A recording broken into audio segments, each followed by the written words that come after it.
1400 years ago, in the scorching heat of the Arabian desert, a man with no army, no wealth, and no political power changed the course of human history forever. And the story of how he did it, through nothing but character, compassion, and conviction, is one of the most extraordinary journeys ever lived. His name was Muhammad. Peace be upon him.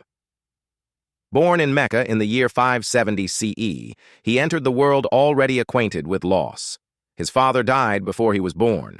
His mother passed away when he was just 6 years old. He was raised first by his grandfather, then by his uncle. By the standards of his time and place, he had every reason to be bitter, every reason to be broken. And yet, something in him burned differently. He grew into a young man so honest, so trustworthy, that the people of Mecca gave him a title before he ever claimed any prophethood. They called him Al-Amin, the Trustworthy. Think about that. In a society built on tribal rivalry and commerce and conflict, where deception was a survival tool, this man stood out simply because he could not bring himself to lie. He worked as a merchant. He was thoughtful, quiet, and drawn to reflection.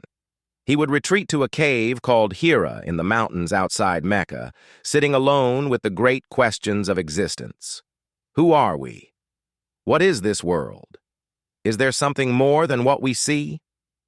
And then, at the age of 40, everything changed.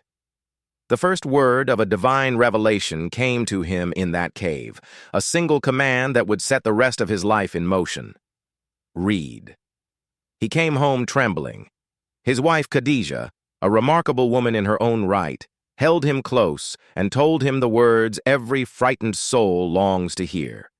You are a good man, and good things do not happen to bad men. She was his first believer, and in that moment, we see something deeply human. A prophet who needed comfort, a man who felt fear, someone who leaned on love. What followed was not a story of easy triumph. For 13 years in Mecca, he and his small band of followers were ridiculed, boycotted, tortured, and driven to the edge of survival. The powerful elite of Mecca mocked him publicly. His companions were enslaved and beaten. He buried loved ones. He watched people suffer for simply believing in dignity and justice. And through it all, he did not raise a sword. He endured. He prayed. He kept walking forward. The migration to Medina, the Hijra, marks one of the greatest turning points in his story. Forced to flee in the dead of night with enemies closing in, he trusted completely and kept moving. And in Medina, something remarkable happened. A fractured society of tribes and tensions began, slowly, painfully, beautifully, to become a community. He built it not with fear but with principles. Care for the poor, dignity for women, protection for the weak, forgiveness for enemies. When he finally returned to Mecca in victory with 10,000 followers at his back, the city that had exiled him, humiliated him, and killed his people lay before him, defenseless. What he said next defines him perhaps more than anything else. He said, "Today there is no blame on you. You are free. No executions, no revenge, no settling of scores. Just freedom." That single act of mercy confounded his enemies and converted hearts by the thousands. It was not the power of a conqueror. It was the grace of a man who genuinely believed that compassion was stronger than cruelty. This is why over 1 billion people today follow in his footsteps.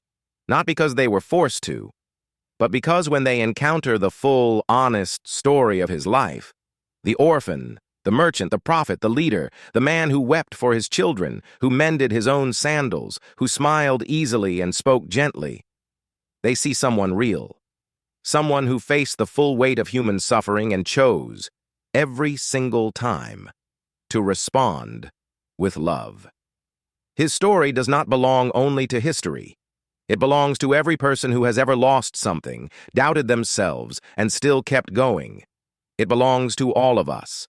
If this story moved you, share it with someone who needs to hear it today. And if you want more stories that truly matter, subscribe. We have so much more to tell you.